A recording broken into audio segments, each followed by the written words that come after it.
It's yours truly, Kelly Mack, and today we are at the Ground Level Legacy Center with some very special guests here in Charlotte, North Carolina, south side of Charlotte to be exact, in Pineville.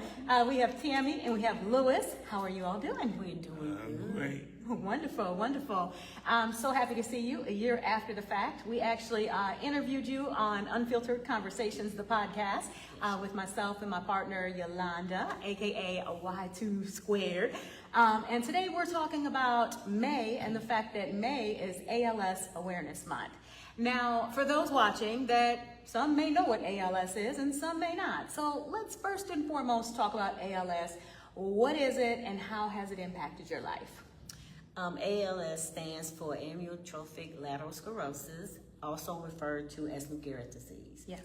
ALS is a progressive neurodegenerative disease that affects the brain and the spinal cord, leading to people with ALS difficulty walking, talking, breathing, and eating. Okay. So that's basically what it is. There's no cure for ALS. There are medications that can slow it down, and that's what Louis is doing right now. The medication is slowing it down. Life expectancy is 2 to 5 years once symptoms start.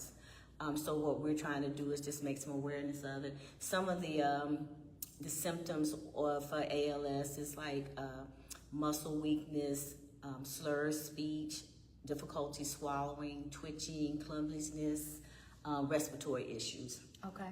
And I remember telling your story a year ago on the podcast, and you were telling me that Louis originally was diagnosed as having like acid reflux when he started having symptoms. Can we talk about that? Yes.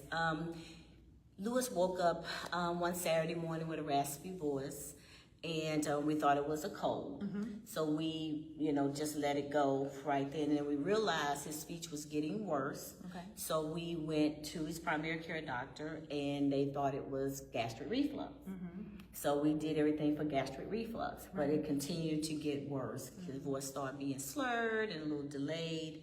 And then, we went to an ENT specialist, and they thought it was a nodule on his throat. So he did throat surgery. Okay. Went back again because his speech didn't clear up. Mm-hmm. The ENT specialist said, well, there's scar tissue on his throat, where the surgery was. Yeah. So we went back in again and did another surgery. Mm-hmm. Still didn't work. So they started doing swallow evaluations, speech therapy, all those things. Right. And nothing.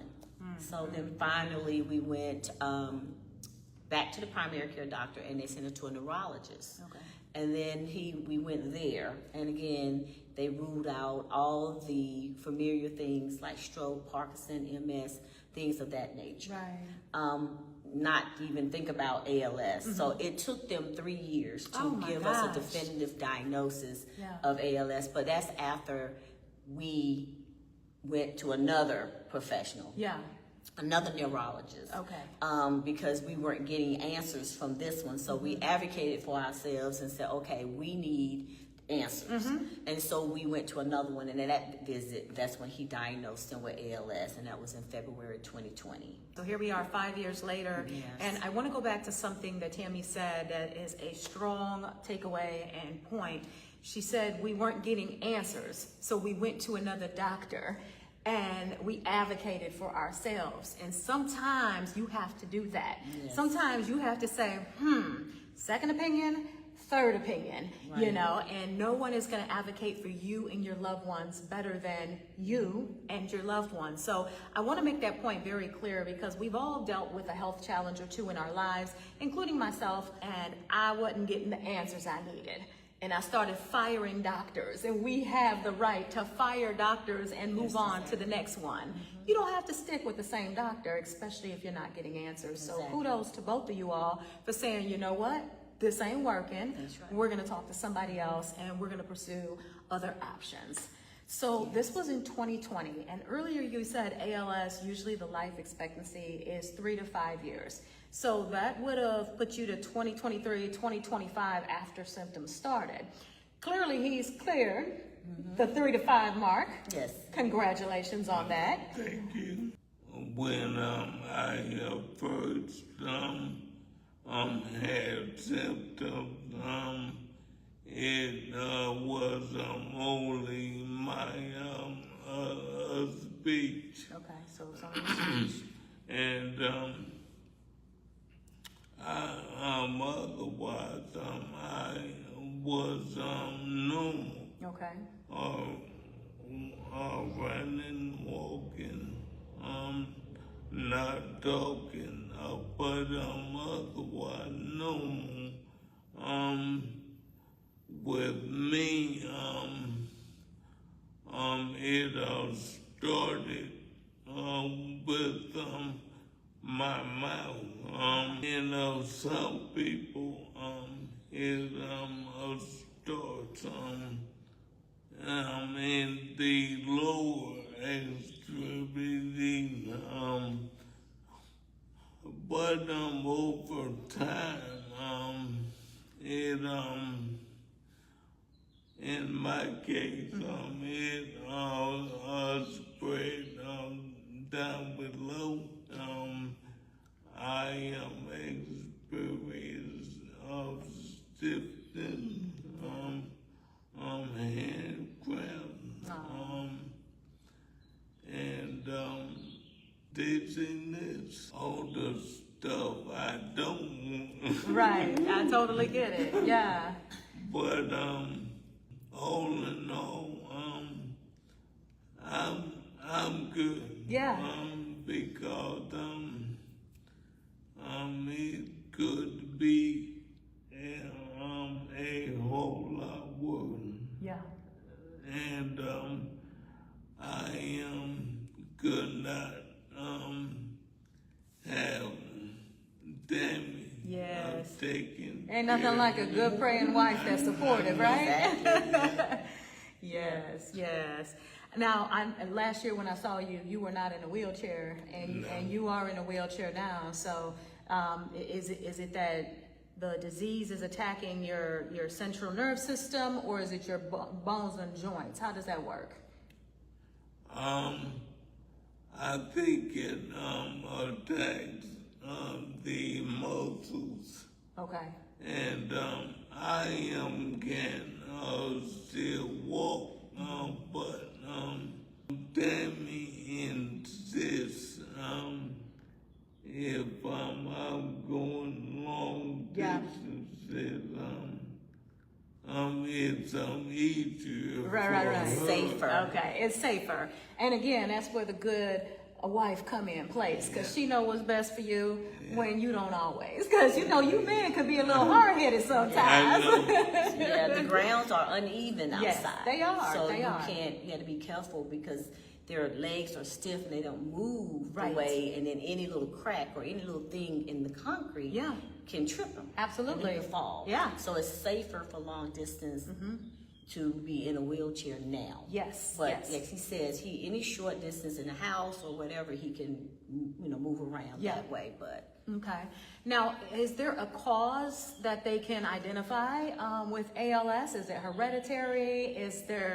Do they try to attribute it to lack of exercise or diet? Like, what are they telling you as far as the cause? research shows or studies it's so rare they don't understand it yet. Okay. But it could be genetic. It could be Okay. genetic. It could be not genetic or not inherited. Mm-hmm. It could be environmental. Okay. For Louis, case, they say veterans has a higher incidence of having ALS because it could be exposure to toxins or physical strain because he was in the military. So How long was he in the military? 6 years. 6 years? Well, salute to you. We Yeah. appreciate your service. Yeah. Thank you. So we don't.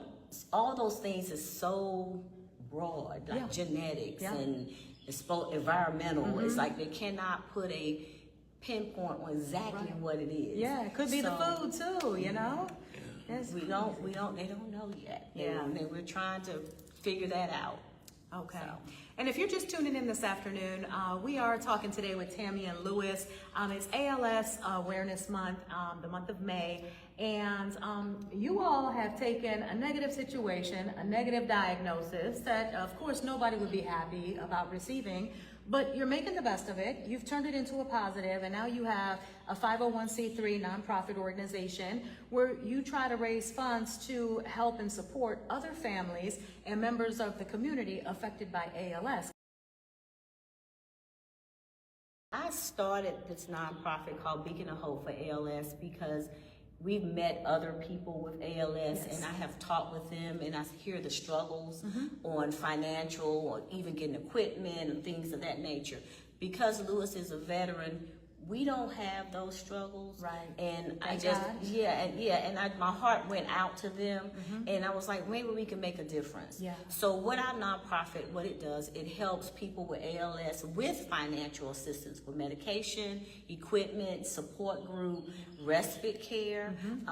So the caregiver needs a break. Okay. Then we are partners with a home health agency that will go out and take care of that family member while they can go and eat dinner with a friend or get their hair done or whatever they want to do just to get that emotional stress reduced. Yes. So that's what we do, and that's why I started it, to help other people with ALS. Yeah, and I love what you're doing because, you know, a lot of people, some people are a little easier and quicker to adapt to a new diagnosis or a new situation, specifically medical, than others. Some people live in denial for a long time, and they're like, no, it can't be this, it must be this, I'm gonna try this, I'm gonna do it. And what they're doing is they're prolonging their ability to, you know, feel better or to slow down the disease. Like you said, there's medications out there that will slow it. So sometimes you just need that support and someone else to talk to that can say, hey, I've been there, I've done that, this is how I got through, I'm here to support you, you know, and knowing that you're just not alone. Because sometimes you feel